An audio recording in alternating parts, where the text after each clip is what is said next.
Have you ever wondered why you can't get your website to rank on Google and you keep trying to build links, you keep trying to optimize your content, and you can't seem to get ahead? Well, I'm going to show you how to master Google based on Google's logic. Let's jump into it.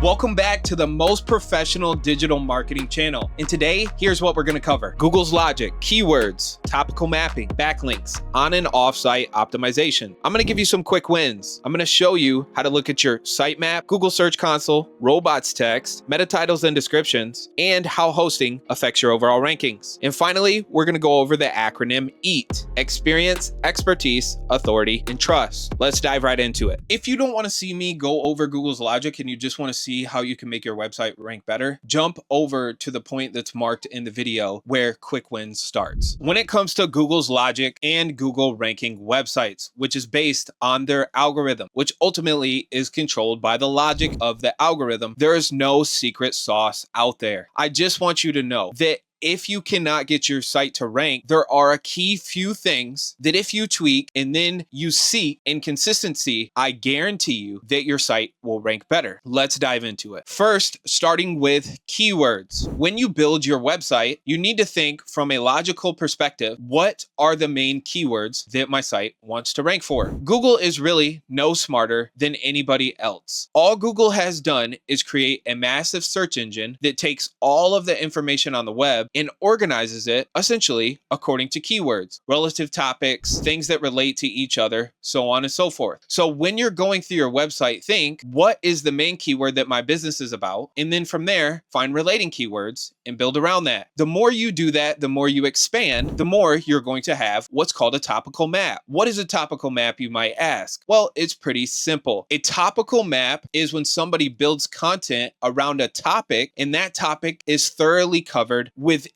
the information of the content. Just like if you were to go and you wanted to learn karate, let's say you wanted to learn from the best, you wanted to go to the master, you went to him and you could see his techniques were amazing. He was slicing 20 boards in half at once, so on and so forth. His technique was precise and filled with power. Anyways, just think of this. When you went and saw that person, you could tell they were very good. They were the best at what they do. Well, Google's doing the same thing in that when they look at your website, how thoroughly do you cover that topic? How well do you show that you are a master on that thing? Moving on from there, the next thing is, if you think of this from like a business perspective, you need backlinks. Google ranks sites primarily around the power of their backlinks for one reason more than another. And that is that you cannot get high quality backlinks to a website that is ultimately not a good website. Just like if you're a business, think of this, you're not going to get other people to refer to you if you don't do good business. And that's what Google looks at backlinks like. They look at them as good referrals to your website, especially backlinks that have traffic or are on high authority sites that link back to your website.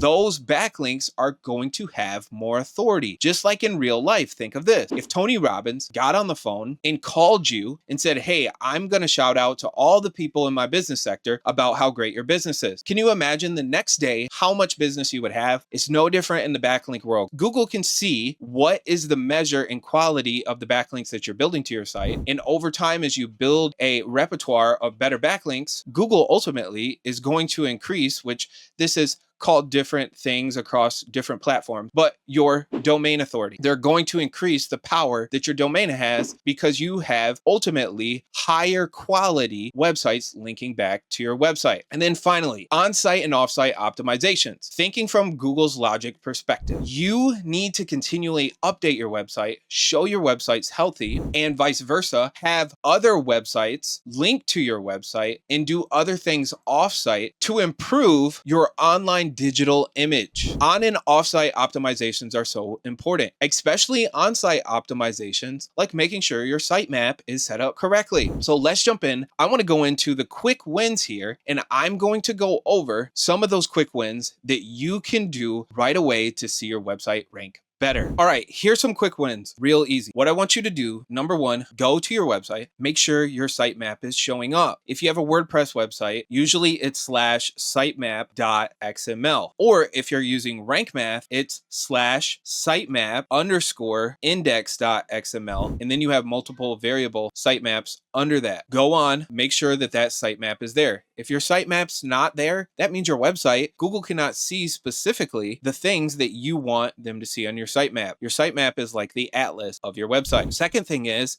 what you need to do is go to your URL, the end of your URL, put /robots.text. The robots text is what Google uses for guidance on what they should look at and what they should not look at on your website. And if that is not set up cleanly, number one, they're going to be looking at a lot of things that they don't want to and that are not important to your rankings. And number two, they may not be looking at the things that they need to be. So make sure that your sitemap is inside that robots text. I'll show you an example here of how it should look. If you have rank math and you're using a WordPress website, what you want to make sure is that you list out the variable sitemaps on your website. I have seen great improvements rather than just putting the main sitemap to be indexed when you list out all the sitemap, the author sitemap, the page sitemap, the post sitemap, all of these sitemaps put in your robots text that you want Google to look at them. And I've seen great improvement in the discoverability of your pages. The final thing is, this is a little bit more in tune, but make sure your website is submitted to Google Search Console. All you need to do is go in Google, enter Google Search Console. You can look up Google Search Console, go to Google Search Console, create an account, and it's very easy. All you need to do is create that account, and then from there, it's going to ask for a text verification. You just need access to your domain. Go into your domain, create the text record, wait for the DNS to propagate. Essentially, the server has to refresh so that Google can detect that text record. Once it's confirmed, go under Google Search Console on the left-hand side, click Sitemaps, and then submit your sitemaps. That means Google knows what to look at on your website as far as sitemaps go, and you know it's registered in their system. What this will do is this is going to tell the Google robots to come out to look at your website, and when you create new content, they'll see it because your sitemap will automatically list those new URLs. All right, the final two things, and this one is a really easy win. Make sure you have meta titles and descriptions on your pages. You can use ChatGPT really easily to contextualize your pages. When Google looks at your page, the meta title and the description are so key to telling Google what the page is about. And remember, refer to Google's logic. It is a big robot, and the best way it can tell what your page is about is by being concise with a good meta title and description. So the final one here is hosting. If you have a great host, you're going to perform really well. And I believe we offer the best WordPress hosting on the market. I'm going to put a link down below where you can talk to us if you want to switch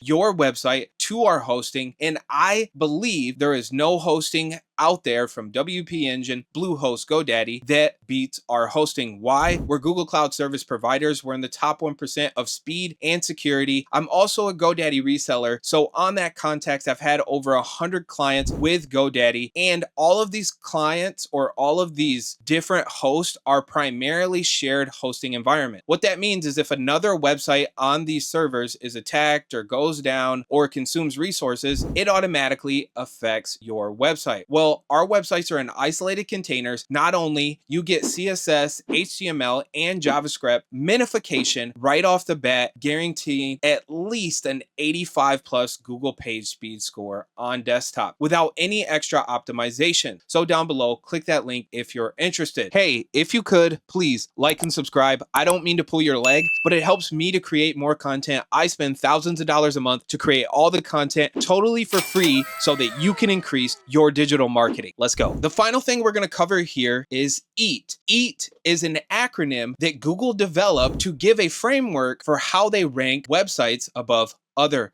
websites. The acronym stands for experience, expertise, authoritativeness, and trustworthiness. Yes, those are the full words. So we're going to go over what each one of those variables means, and know just in the past couple years, they added the second E of experience. And I'll go over why I think they did that. All right, the first E of experience, what is that for? It's really this simple. We all know that Google created a browser primarily for tracking people. It's an amazing idea idea. Why would they not create a browser to know further on from their search results what individuals are doing when they leave their search? And we see from Google Leak, one of the things that they look at is time on page and other variables that relate to the experience. Essentially, they want to know that the websites they're sharing with their traffic, that people are staying on them and engaging with them. It's really that simple. The next E is expertise, and I'm going to take you and show you how expertise, as Google started to create these little panels for creators, is becoming more and more important online. All right, when it comes to expertise, and this is one of the interesting things that we see Google continually doing, is they are concerned with how much does a person who is posting on that blog know about the topic. And so if you think of it from this perspective, you need to have a great digital image, meaning your name, your person online, from having a YouTube channel, a LinkedIn, content all across the web. You've been on podcasts, so on and so forth. You need to be an expert to show your expertise to Google by your digital footprint that you are great in that thing. Let me give you a great example here. So if we were to look at somebody who's going to offer us great YouTube consulting, and let's just say I posted a blog on my website, and in the schema data is the author, I had the person who helped me to post that blog be none other than Mr. Beast. Well, guess what Google would do? When they saw that Mr. Beast was posting that blog, it would immediately have a high accreditation in the area of expertise, because they know from the content that Mr. Beast posts, he is an expert at YouTube and knows what he's talking about. Next is the A in EAT, for authoritativeness. Essentially, across your website, and what's really important is referring to resources for the information that you're citing. How authoritative is the information on your website? Are there other websites referring to your website? And also, are you referring to other high quality websites for the information and the conclusions that you're drawing? And then even from there, because these overlap a bit, the person who's writing the blog, their expertise, does that make them authoritative on this subject? All right, the final letter here is T, which stands for trustworthiness. Your reviews across the web, your SSL certificate on your website, your safety and security on your website, all these things go into your trustworthiness. Also, do you have a lot of bad backlinks that are referring to your website? Well, that's probably not the most trustworthy thing to do. What you need to do is make sure your digital image is clean, and that's going to help you to get at Google's dreams and to make your website trustworthy and to get into the reality of Google's rankings. Thank you so much for sticking around this long. We've covered Google's logic, we've covered some quick wins, and we've also covered EAT. If you have absorbed any information from this video that's going to help you to rank and help you to expand your digital marketing knowledge, please comment down below and tell me what you learned, or I beg you, please like and subscribe. It's Caleb Nation from Nation Media Design. See ya.